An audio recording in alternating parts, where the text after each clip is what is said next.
Democracy debunked. Okay, got it. The idea that the average person nowadays should have the right to an opinion is absurd. Exactly. They'd be much happier working in the fields or watching reality TV.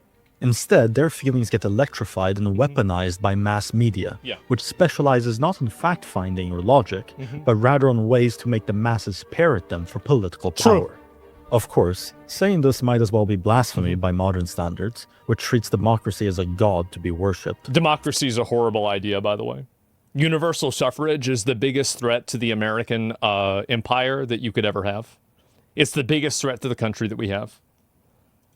Thought of as an unassailable even good bigger that than all women. people would prosper under and should be forcefully imposed upon every society, no matter how repeatedly disastrous the outcomes. Therefore, in this video, I'll be ranking and debunking all arguments for democracy. And I talked to a dude in fucking Saudi Arabia. We were talking about democracy. He says, nah, bro. A king. Honestly, we had like a 2-hour conversation about it. He made some good points. Putting them on a tier list. He did. And if you enjoyed, consider subscribing. It helps the channel. But first, a quick clarification. In seriousness, I'm not fully opposed to democracy itself. Rather, I am opposed to democracy for our modern societies. Because voting is a privilege, one that has to be earned and upheld by a people who are able to handle the responsibility of it. As John Adams, a founding father and second president of the US, said about the Constitution, it was made only for a moral and religious people. It is wholly inadequate to the government of any other. When you look at our modern societies, do the words moral and religious come to mind? If not, then you have a founding father affirming that the Constitution is invalid. So let's get started. Consent of the governed. And also keep in mind that back then, not everybody could vote, okay? That's why we had presidents like John Adams and Thomas Jefferson. Claims that democracy through voting is a uniquely fair form of governance, as it acquires the consent of those it rules over. People aren't equal. Which is absolute cope. If that were the case, you wouldn't need law enforcement now, would you? People would just consent to your instructions. Consent and governance are contradictory by definition. Democratic states are still a form of organized coercion. The only difference is that that coercion is justified by the support of the mob, abyss tier. Wisdom of the crowds. This is the belief that the majority... Is there a tier below abyss tier? Opinion is often the correct opinion. Therefore, let everyone vote on policy. This has got to be... This ignores is bad. that most opinions are redundant. In cases of ignorance, a person, made to express a preference, will parrot whatever position he has already heard. This means in practice, wisdom of the crowds actually means wisdom of the mass media oligarchs. That's correct. Which is why the media has effectively become a fourth branch of government. In fact, voters are actually rationally ignorant, as in the system is set up in such a way that being ignorant is the rational choice. Because becoming well-versed in politics is difficult work. And one vote will never sway an election. Therefore, the incentive for becoming well-informed prior to voting is effectively zero. Instead, voters will vote for whatever they feel like. And politicians know this, which is why they appeal to emotion, not reason. Get free stuff now. Who cares how we'll pay for it? Specialized decision makers, such as in aristocracies and monarchies, don't have this issue, and are actually better aligned with the long-term survival of their nation, because it is their nation. To get the rationally ignorant masses involved in decision-making is to make decision-making a circus decided by showmanship. NPC tier. It's the worst form of government except for all others. That kind of depends, right? I think that democracy is the best if not everybody can vote.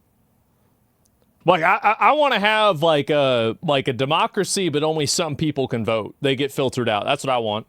This quote from Winston Churchill is a cute slogan, but historically illiterate. It was arguably true during Churchill's time. It was not true throughout the centuries. In fact, democracies often devolve into mob rule and cause the downfall of their own societies in such a way that even a tyrannical dictatorship would have been preferable. Who's that? It's a pattern of history stretching back to the ancient Greeks that when a populace finds out they can vote themselves gifts from the national treasury as welfare, they do so. unable to stop until their nation goes bankrupt. Yep. Not only that, when a discovery is made, politics devolves into which politician is willing to sell the future of their nation the most to give the people now as much as possible. Sound familiar? Once this threshold is crossed, I haven't found examples in history of people being able to stop it before it's too late. It's during these periods that de facto monarchies appear to take the reins and try to save the nation if possible. NPC tier. One person, one vote is fair. Nope, because people aren't equal. No, it's not. Look at this person. Now look at this person. In what world is it fair that their vote weighs the same? True. One person, one vote isn't fair. It's equal. But equality is a farce. No two people are equal. Equality is a farce. As I said, guys, I really like this YouTube channel. I think this is a great channel. Building a political system around a lie to make underperforming kids feel better about themselves in kindergarten will not yield positive results. That's at the bottom, this bro. tier. That's so bad. Elections replaced violent power struggles.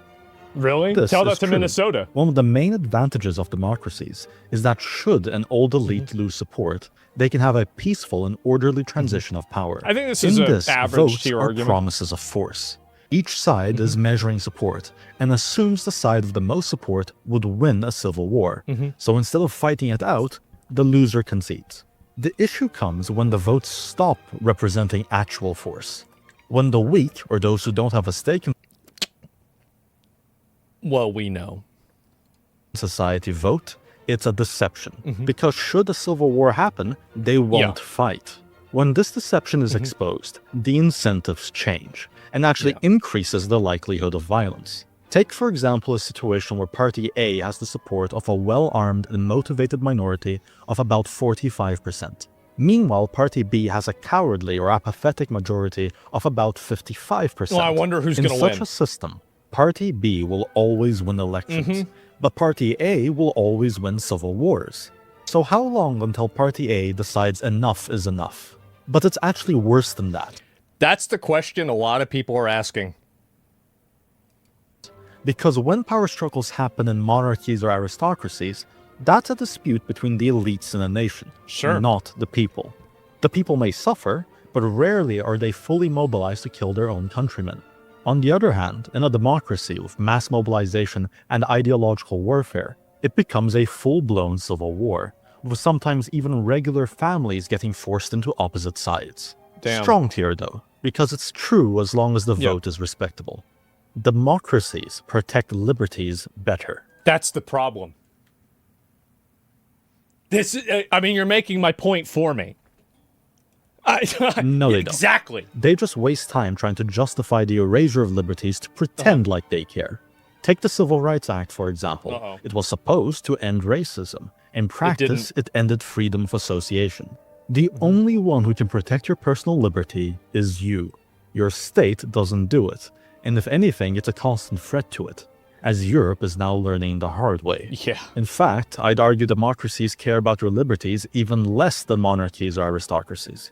You having some liberties is useful, as you can be a productive... Well, I don't even really think this is even that great of an argument. I think the best argument against this premise is like if 60% of people vote to take away the rights of 40% of people, then those 40% of people don't have their liberties protected. So, like, I mean, that clearly isn't the way it works. ...of citizen. It's clearly not the way it politician works. is only incentivized to care about this your for 3 utility seconds. for however long his term is. A monarch, on the other hand, has to think long term. He needs to consider your lifelong productivity and your ability to pass on your skills to future generations. Maybe yellow. For the good of his country and his heirs. NPC tier. Democracies are richer. What? Correlation is not causation. What? Democratic societies are richer, but is the reason for that democracy, or is it something else? Because it's